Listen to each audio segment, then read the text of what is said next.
my father came from Japan in 1905. He was 15 when he immigrated from Japan. He worked until he was able to actually build a store. Let me tell you a story in the form of a dream. I don't know why I have to tell it, but I know what it means. Close your eyes, just picture the scene as I paint it for you. It was World War II when this man named Kenji woke up. Ken was not a soldier.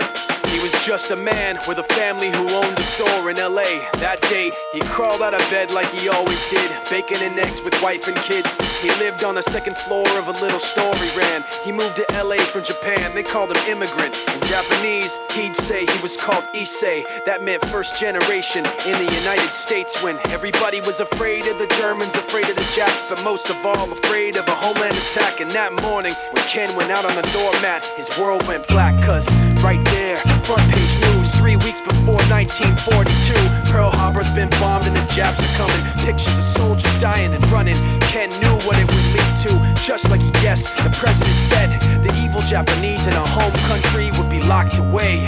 They gave Ken a couple of days to get his whole life packed in 2 bags. Just 2 bags, couldn't even pack his clothes. Some folks didn't even have a suitcase to pack anything in, so 2 trash bags is all he gave them. And when the kids asked Mom, where are we going, nobody even knew what to say to them. Ken didn't want to lie, he said the US is looking for spies, so we have to live in a place called Manzanar, where a lot of Japanese people are. Stop it, don't look at the gunmen.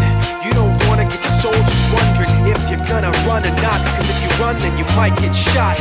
Other than that, try not to think about it. Try not to worry about it being so crowded, cause someday we'll get out. Someday. As soon as war broke out, the FBI came and they just come to the house and you have to come. All the Japanese have to go. They took Mr. Need and people couldn't understand why they had to take him, because he's just innocent laborer. So now they're in a town with soldiers surrounding them. Every day, every night, look down at them. From watchtowers up on the wall, Ken couldn't really hate them at all. They were just doing the job and he wasn't gonna make any problems. He had a little garden, vegetables and fruits that he gave to the troops in a basket his wife made. But in the back of his mind, he wanted his family's life saved. Prisoners of war in their own damn country, what for? And time passed in the prison town. He wondered if he'd live it down if and when they were free. The only way out was joining the army, and supposedly some men went out for the army, signed on, and ended up flying to Japan with a bomb. That 15-kiloton blast put an end to the war pretty fast. 2 cities were blown to bits. The end of the war came quick, and Ken got out big hopes of a normal life with his kids and his wife. But then they got back to their home, and what they saw made him feel so alone. These people had trashed every room, smashed in the windows and bashed in the doors, written on the walls and the floor, "Japs not welcome anymore." And Kenji dropped both of his bags at his sides and just stood outside. He looked at his wife without words to say. She looked back at him, wiping tears away, and said, "Someday we'll be okay, someday." Now the names have been changed, but the story's true. My family was locked up back in 42.